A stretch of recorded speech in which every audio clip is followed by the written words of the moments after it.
मायरा राही को सजेस्ट करते हुए कहती है, तो क्यों ना तू इस लॉकेट के बारे में एमआर रायजादा से बात करे। मुझे लगता है वो इस मामले में जरूर तेरे कुछ न कुछ हेल्प करेंगे। हाँ, तू सही कह रही है।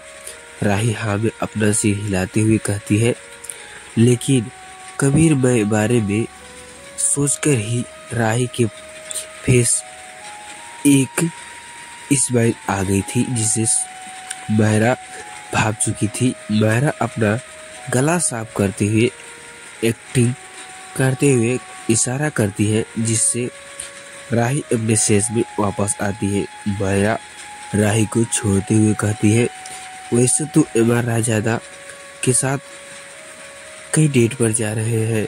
जिसे सुनकर राही अपने आंख बंद किए हैरान से मायरा को देखती है। जो कह रहे हो, डेट कैसे?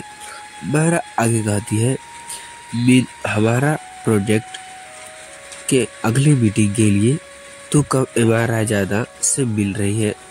राही को अब समझ आ गया कि मायरा आखिर कह क्या रही है। राही को तो आने जाने क्या ही लगा था कि मायरा उससे और करीब के बारे में क्या ही सोच रही है। राही एक लाइट स्माइल करते हुए कहती है, ओह अच्छा, ये तू कह रही थी। मुझे तो लगा था। तू क्या लगा था? राही की बात को बीच में ही काटते हुए मायरा अपने हाथ फोल्ड करते हुए कहती है, राही कुछ नहीं। इतनी कहकर राही एक गहरी सांस में डूब जाती है। मायरा को ये बात बहुत अजीब लगती है कि राही अचानक ही चुप हो गई। मायरा अब राही के कंधे पर हाथ रखते हुए उससे फिक्र से पूछती है, अचानक क्या हुआ? तुझे कहाँ खोया है? राही में अपना सिर हिलाती है और कहती है, नहीं, कहीं नहीं यार, बस एमआर रायजादा के बारे में ही सोच रही थी। और तू क्या सोच रही है एमआर रायजादा के बारे में? मायरा अपना फेस अपने हाथ पर टिकाते हुए पूछती है। राही एक गहरी सांस लेते हुए और कहती है, आई थिंक एमआर रायजादा किसी को पसंद करते हैं। उनके दिल में कोई है। ये तू क्या कह रही है? और अगर ऐसा है भी तो मुझे कैसे मालूम? मायरा हैरानी से पूछती है। राही थोड़ा उदास से कहती है, मैंने उसके आंखों में देखा है किसी के लिए फिक्र, किसी के लिए तड़प, किसी के लिए दर्द देखा है। न जाने किसके लिए ये प्यार, ये तड़प, ये दर्द। मायरा राही की बातों को बस चुपचाप सुन रही। उसे सच में लग रहा था कि राही ने ये सब महसूस किया है, लेकिन मायरा थोड़ा हैरान थी कि राही कबीर के दिल का हाल एक दो मुलाकात में ही कैसे इतनी अच्छे से समझ गई रही है। राही अपना बात कंटिन्यू करती है, आगे कहती है, उस दिन पार्टी में एमआर रायजादा बस मेरे साथ थे। तब लगा कि वो बस नाम भर के लिए मेरे साथ है। उनका मन तो शायद उन दिनों भी कहीं और ही लगा हुआ था। वहीं दूसरी तरफ स्वयं और तानी जब सीढ़ियों से नीचे उतरते हैं तो घर के बाकी मेंबर्स पहले हाल में मौजूद थे। अवनी और आरव सोफे पे पीछे खड़े हुए थे। स्वयं के पापा सौम्या और रघुवेंद्र सोफे में बैठे हुए थे। स्वयं और तानी को देखते ही अवनी एक्साइटेड से कहती है, लो भाई, भाभी आ गई, अब बताइए क्या बात है। स्वयं और तानी भी आरव और अवनी के पास जाकर खड़ा होते हैं और घर के बड़े मेंबर्स की तरफ देखने लगते हैं। स्वयं के मॉम, डैड और रघुवेंद्र के चेहरे में अभी खुशी झलक रही थी। रघुवेंद्र कहता है, हमने पंडित जी से आरव और स्तुति के शादी की बात की है और पंडित जी ने कहा कि इतनी शादी की तारीख अगले महीने की है, जिसे सुनकर स्वयं तानी अवनी के चेहरे में खुशी की लहरें दौड़ गई। वहीं आरव के चेहरे में भी एक खुशी छा गई है थी। आखिर आरव के पास आज खुशी की बहुत बड़ी वजह थी। फाइनली आज आरव की शादी उस लड़की से होने वाली थी जिसे न जाने उससे कब से प्यार किया है। आज अभी आरव और स्तुति के लिए बहुत खुशी थे। आज सिंघानिया मेंशन के लंबे अर्जे बाद खुशियां लौट रही है। स्वयं भी अपने भाई के लिए बहुत खुश था। स्वयं जाकर आरव को एक लाइट हक करते हुए कहता है, कांग्रेचुलेशन भाई, मैं आपके लिए बहुत खुश हूँ। आरव एक लाइट स्माइल के साथ स्वयं को थैंक यू कहता है। तानी और आरव भी आरव को बधाई देते हैं। तभी बीच में सुभ्या कहती है, अभी से शादी में तैयारियां शुरू करनी होगी, तभी हम शादी धूमधाम से कर पाएंगे। तो सब रेडी हो जाएं। मेहमान करने के लिए सभी हाँ में सिर हिलाते हैं और वहां से जाने लगते हैं। शोभ्या तानी को आवाज लगाती है तो शोभ्या की आवाज से तानी रुक जाती है। शोभ्या तानी से तुम कल स्तुति से बात कर लेना, देखना उसे किसी चीज की जरूरत ना हो। दुल्हन के कपड़े, गहने से लेकर उसकी हर छोटी से बड़ी चीज की जिम्मेदार तुम्हारी है, तो अच्छे से ख्याल रखना। जी तानी एक लाइट स्माइल के साथ कहती है। लेकिन तानी आज सच में बहुत खुश थी। उसके स्कूल से ही देखा था कि आरव और स्तुति एक दूसरे को कितने पसंद करते हैं। आरव हमेशा स्तुति की छोटी बड़ी चीज का ख्याल रखा करता था, लेकिन अचानक ही दोनों के बीच में न जाने कौन सी गलतफहमी की वजह से दोनों एक दूसरे से इतने तक दूर रहे। लेकिन आज फाइनली आरव और स्तुति की शादी फिक्स हो चुकी है और तानी इन दोनों लव बर्ड्स के लिए काफी खुश थी। तानी अब अपने कमरे की तरफ चली जाती है, जहां स्वयं कपड़े चेंज कर सोफे पे लैपटॉप में अपना काम कर रहा था। तानी एक नजर स्वयं को देखती है, फिर खुद फ्रेश होने वॉशरूम चली जाती है। तानी अब फ्रेश होकर बाहर निकलती है तो अभी स्वयं अपने लैपटॉप में काम कर रहा होता है। तानी स्वयं से पार्टी में जो कुछ भी हुआ उसके बारे में उससे बात करना चाहती थी। तानी बस स्वयं से बात करने का सही मौका देख रही थी, लेकिन उस दिन के बाद से उसे मौका ही नहीं मिला कि वो स्वयं से अपने सवालों के जवाब पूछ पाए। तानी अब चुपचाप बेड पे बैठ जाती है और अपना फोन स्क्रीन करने लगती है, लेकिन सामने बीच बीच में स्वयं को देख रही थी कि जैसे ही स्वयं फ्री हो तानी उससे बात कर पाए। लेकिन स्वयं जैसे वर्क होटिंग इंसान इतना जल्दी फ्रेश हो जाए ये तो नामुमकिन है। लेकिन शायद स्वयं तानी की मन की बात समझ चुका था। इसलिए स्वयं अपना ध्यान लैपटॉप में लगाए हुए ही तानी से पूछता है, तानी तुम कुछ कहना चाहती हो क्या? तानी अब अपना ध्यान फोन से हटाकर स्वयं की तरफ देखती है और कहती है, स्वयं कहो, मैं सुन रहा हूँ। तानी अपना सवाल पूछने से थोड़ा झिझक रही थी।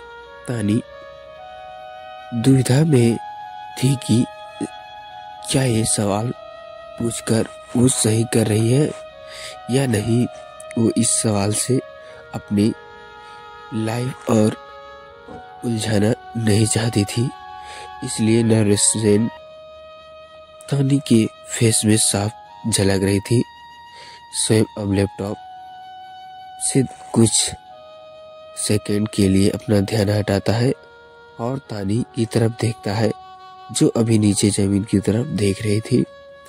स्वयं तानी की हालत समझता था, इसलिए स्वयं अपने लैपटॉप बंद करता है और सोफे से उठकर बैठी तानी के साइड में बैठता है। स्वयं को अपने पास बैठता देख तानी थोड़ा हैरान होती है। स्वयं तानी से कहती है, तुम काफी नर्वस लग रहे हो, कोई बड़ी बात रही करनी है तुम्हें मुझसे? तानी अपना नजर झुकाए बस हाँ में अपना सिर हिलाती है। स्वयं अब तानी का हाथ पकड़ते हुए शांत भाव से कहता है, हाँ कहो, मैं सुन रहा हूँ। तानी अब अपनी नजर उठाती है और स्वयं की तरफ देखती है, जो अभी अपने काली गहरी आंख से उसे ही देख रहा था। तानी उसकी आंख में देखती है कि स्वयं अभी बस तानी की बात को सुनने का वेट कर रहा है, लेकिन स्वयं तानी को देखकर महसूस करता है कि तानी की आंख में अनगिनत सवाल थे, जिसके ही सवाल शायद अभी वो स्वयं से पूछना चाहती थी। तानी नर्वसनेस के कारण स्वयं से आई कॉन्फ्लिक्ट अवॉइड करने की कोशिश कर रही थी तानी को, लेकिन अभी सही नहीं लग रहा कि वो इस तरह से इतनी ज्यादा क्यों डर रही है।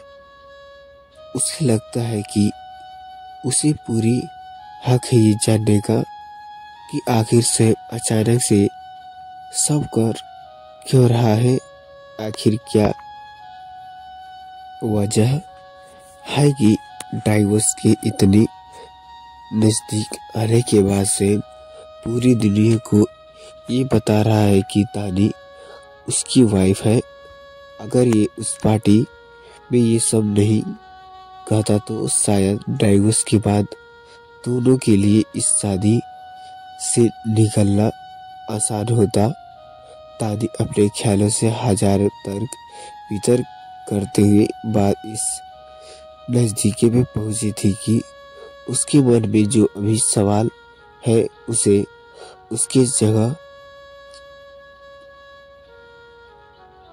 जाने का पूरा हक है। तानी अब गहरी सांस लेती है और पूछती है, स्वयं क्या मैं जान सकती हूँ कि तुमने आखिर क्यों? तानी आगे कुछ पूछ पाती उससे पहले ही उनके रूम में डोरबेल होता है, जिसे दोनों का ध्यान उस तरफ मुड़ता है जहाँ खड़ा सर्वेंट कहता है, सभ्या भाभी डिनर रेडी है, अब आप दोनों का नीचे वेट कर रहे हैं। इतना सुनकर ही तानी के होश उड़ चुके थे। तानी को अच्छी तरह से समझ नहीं आया था कि आखिर सर्वेंट ने कहीं बोला तो था जो तानी से सुना था, इसलिए तानी कंफर्म करने के लिए फिर से सर्वेंट से पूछती है, सभ्या कहा आपने? अभी हम दोनों का नीचे डिनर के लिए वेट कर रहे हैं। तानी अपनी और स्वयं की तरफ उंगलियां दिखाते हुए पूछता है।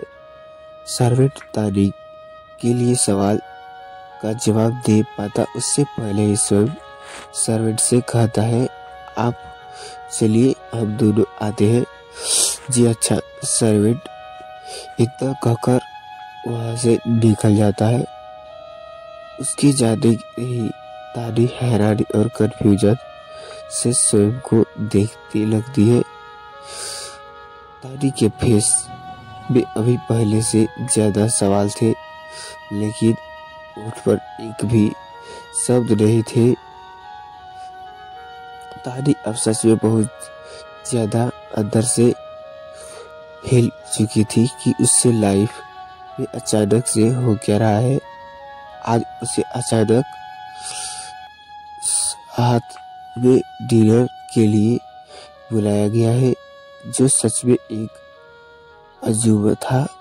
स्वयं के बदलने व्यवहार को तानी अभी समझ नहीं पाती थी कि फैमिली का बदलाव व्यवहार उसे बहुत अच्छा कंफ्यूजन और परेशान कर रहा था। तानी अभी भी अपने ख्यालों में गुम थी। उसके मन में अभी हजार सवाल थे। घर बना रहा था। तानी अपनी तर्क वितर्क में खोई थी। अभी स्वयं तानी को कंधे हल्के से करती है, जिससे तानी अपने ख्यालों की दुनिया से बाहर आती है। स्वयं शांत भाव से तानी से फिर पूछता है, बताओ तानी क्या कर रही हो तुम? मैं सुन रहा हूँ। लेकिन तानी एक लाइट स्माइल करते हुए कहती है, सब लोग नीचे हमारा वेट कर रहे हैं। तुम्हें मैं डिनर के लिए बात कहती हूँ। हम स्वयं एक लाइट स्माइल करते हुए तानी के सिर को सहलाता है और कहता है, दोनों नीचे डाइनिंग वेट कर रहे होंगे। तानी और स्वयं को देखकर सब एक लाइट स्माइल पास करते हुए सौम्या तानी की तरफ देखती है और शांत भाव से कहती है, तानी तुम यहाँ मेरे पास आकर बैठो। तानी कुछ नहीं कहती और जाकर सौम्या के बगल में बैठ जाती है। ये 2 साल पहले बार था जब तानी सब फैमिली मेंबर्स के साथ बैठकर खाना खा रही थी। उन 2 सालों में सिर्फ आरव और स्तुति स्वयं के पापा ही उन्होंने कभी तानी के साथ बैठकर खाना खाया हो। तानी के लिए ये अब थोड़ा अजीब भी था, क्योंकि जो कुछ भी अचानक हो रहा था, तानी उन सब बदलावों से एक्सेप्ट ही नहीं कर पा रही थी। ऐसा नहीं था कि फैमिली वालों का लगाव उसे अच्छा नहीं लग रहा था, लेकिन ऐसा भी नहीं था तानी उस सबको पूरी तरह से खुश थी। सौम्या आज बड़े प्यार से तानी से पेश आ रही थी। अपनी भी आज तानी को पहली ही तरह ताने नहीं मार रही थी। आरव जब भी कहा पहले तानी को देखती भी हमेशा स्वयं और काया कि अगर होने का रीजन मानकर तानी को कुछ न कुछ सुनाई ही करती थी। लेकिन आज अवनी का रूप पूरी तरह से बदल चुका था। आज सारी फैमिली मेंबर्स खुशी खुशी खाना खा रहे थे, लेकिन तानी बहुत मुश्किल से निवाला अपने गले से नीचे उतार पाती है। उससे चेहरे में एक फेस स्माइल भी थी। फैमिली मेंबर्स में से कोई भी इस बात को नहीं समझ पाया था कि लेकिन स्वयं इस चीज को नोटिस कर चुका था कि कोई बात तानी के अंदर है। अंदर परेशान कर रही है उसे। तो दोस्तों मैं आशा करता हूँ ये स्टोरी आपको अच्छी लगी होगी। अच्छी लगी है तो लाइक कर दीजिए गाइस, और चैनल पर नए हैं तो चैनल को भी सब्सक्राइब कर दीजिए। और हाँ गाइस, मैं कम्युनिटी पोस्ट में अपने सेकेंड चैनल का लिंक कमेंट कर दिया है, और उस पर डेली एक वीडियो 20 तारीख से पड़ेंगे, तो हो सके तो जाकर उसे भी सब्सक्राइब कर ले ताकि आने वाले वीडियो आपको मिले। तो चलिए दोस्तों, ऐसे ही वीडियो के लिए मिलते हैं नेक्स्ट पार्ट में। तब तक के लिए जय हिंद दोस्तों।